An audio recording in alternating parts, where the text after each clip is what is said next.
गुलाम बनाया गया है। हम लोग उसके पक्ष में खड़े रहे हैं, लेकिन आज मोदी सरकार ने बगैर देश की जनता की राय जानी, बगैर जाने समझे अचानक से इजराइल जो हमलावर है इसके पक्ष में खड़ा हो गई है। इस सरकार की हम इस बात के लिए निंदा करते हैं और फिलिस्तीन और गाजा को बचाने के लिए समूची दुनिया में जो लाखों की रैलियां हो रही है, उस रैली में आप तमाम लोगों के बिहाफ पे, आपके आधार पे मैं अपने आप को उसमें जोड़ना चाहता हूँ जो गाजा के बच्चों और वहाँ की महिलाओं की हिफाजत चाहते हैं। बहुत विस्तार से आप लोगों की बातचीत हुई होगी और मौजूदा दौर में बिहार के तमाम नियोजित शिक्षकों ने जो लड़ाई लड़ी, आप समझिए कि आपका पूरा संघर्ष धारा के विपरीत तैरने का प्रयास था। आप धारा के उलट तैर रहे थे, क्योंकि एक ऐसा दौर चल रहा है देश भर में जहां पे सरकारी नौकरियों की बात छोड़ दीजिए, नई बहालियां ठप है और यहां तक कि जो पुरानी सरकारी नौकरियां थी उसको पूरी योजना के साथ आउटसोर्सिंग कंपनियों के हवाले किया जा रहा है। और सबसे अस्थायी नौकरी जिसको लोग समझते थे सेना की बहाली, तो उसको भी सरकार ने जब 4 साल का कर दिया और उसके अंदर टेंडर दिए जा रहे हैं कंपनियों को, वैसे दौर में बिहार के नियोजित शिक्षकों ने अगर ये तय किया था कि हमें राज्य कर्मी का दर्जा चाहिए, तो ये सोचना ही इस दौर में क्रांतिकारी बात थी। और वो आपको,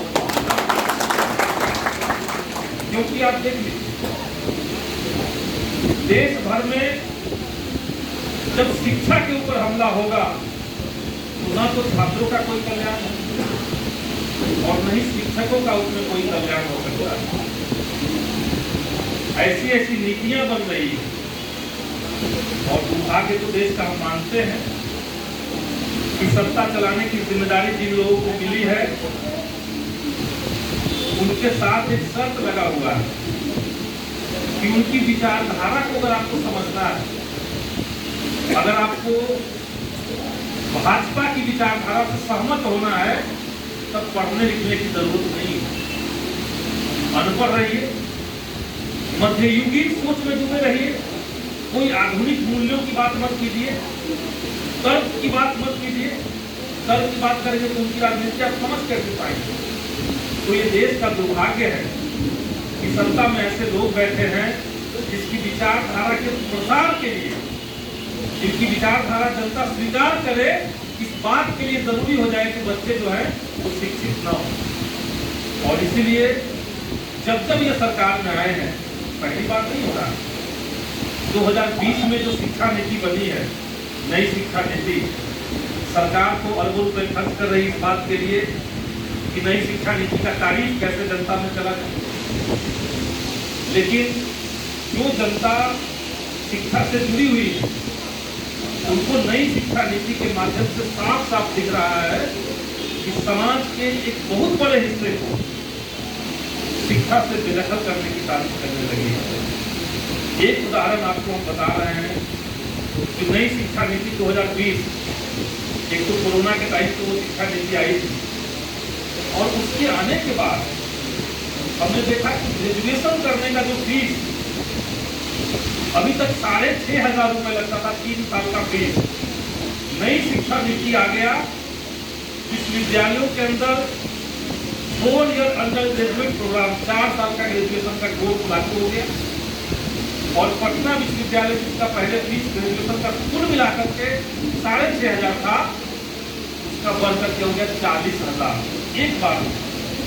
पिछले साल तक 6,500 था, लेकिन इस बार से जिन लोगों ने एडमिशन लिया नई शिक्षा नीति के तहत, उनको 40,000 में पूरा ग्रेजुएशन में फीस के रूप में देना पड़ेगा। और ऐसी कई सारी तारीखें हैं जिसके विस्तार से नहीं जाएंगे, लेकिन ये नई शिक्षा नीति की एक बड़ी बनाई योजना है जहां पे सरकारी शिक्षण संस्थानों को सरकार अगर फंडिंग कर रही है, पैसा दे रही है, तो उस पैसे को कम करना है, खर्च को कम करना है। ये नई शिक्षा नीति के मूल में है। प्राइवेट इंस्टीट्यूशन है, जो प्राइवेट संस्थान है, उनको बढ़ावा देने के लिए उनके ऊपर कोई नियम कानून लागू ना हो, इसके लिए वहां पे लाइसेंस का और परमिशन का सरकार ने सिंगल विंडो सिस्टम लागू कर दिया है। एक जगह जाइए, परमिशन ले लीजिए, अब आपका कोई दिक्कत नहीं। नई शिक्षा नीति के अंदर ही ये प्लान है कि देश में 35% सरकारी विद्यालयों की संख्या सरकार कम करना चाह रही है। आप लोग शायद ये आंकड़ा जानते होंगे। उनका तर्क यही है कि जो प्राथमिक विद्यालय देश भर में चल रहे हैं, उसमें 35% सरकारी स्कूल ऐसे हैं जहां 50 से कम बच्चे पढ़ने आते हैं। तो जहां 50 बच्चों से कम बच्चे पढ़ने आते हैं, उन तमाम स्कूलों को सरकार बंद करना चाहती है। तो नई शिक्षा नीति के अंदर इसका प्रावधान किया गया। और आप लोग गवाह इस बात के होंगे, दरभंगा में वो निश्चित तौर पे होगा, कई सारे सरकारी स्कूलों को तय कर दिया गया, बगल बीच में मर्ज कर दिया गया। तो ये जो मर्जर हो रहा है स्कूलों का, स्कूलों को बंद किया जा रहा है, ये कैसे हो रहा है? क्योंकि केंद्र सरकार की नीति ऐसी बनी थी। बंद इन्होंने पहले इन्होंने बंद करना शुरू किया। कानून बना दिया कि 3000 से कम बच्चे जिस कॉलेज में रहेंगे उस कॉलेज की मान्यता समाप्त हो जाएगा। जैसे अभी नया नियम आया है,